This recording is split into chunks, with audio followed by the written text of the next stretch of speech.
అల్లాన్ని బాగా శుభ్రంగా కడిగేసేసి చిన్న చిన్న ముక్కలు చేసేసి క్రష్ చేసాను మాకు 50 గ్రామ్స్. అదే విధంగా ఆనియన్ సేమ్ దీన్ని కూడా చిన్న చిన్న పీసెస్ చేసేసి ఒక 50 గ్రామ్స్ తీసుకోవాలి. సో అల్లం పేస్ట్ అంటే అల్లం మరీ పేస్ట్ అక్కర్లేదమ్మా, క్రష్ చేస్తే సరిపోతుంది. ఉల్లిపాయ ముక్కలు కూడా జస్ట్ క్రష్ చేసేస్తే సరిపోతుంది. ఓ 50 గ్రామ్స్. అక్కడ 100 గ్రామ్స్ అయింది కదమ్మా. ఒక 400 గ్రామ్స్ తిల్ తైల్ అంటే నువ్వుల నూనె. నువ్వుల నూనె తెలుసు కదా, మన ఇళ్లలో సర్వసాధారణంగా వాడేటువంటి ఆయిల్ అది, లేదా మార్కెట్లో ఏం దొరుకుతుంది. సో ఈ 3 కలిపేసేయాలమ్మా. పొయ్యి మీద పెట్టేసేసి సన్న మంట మీదమ్మా బాగా కాచాలి.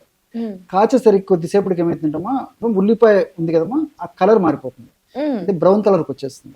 అదే విధంగా ఈ యొక్క అల్లం కలర్ కూడా మారిపోతుందమ్మా. అల్లం చిన్న చిన్న ముక్క లాంటివి వేసింటాం కదా, కలర్ మారిపోయి నురుగు రావడం మొదలవుతుందమ్మా.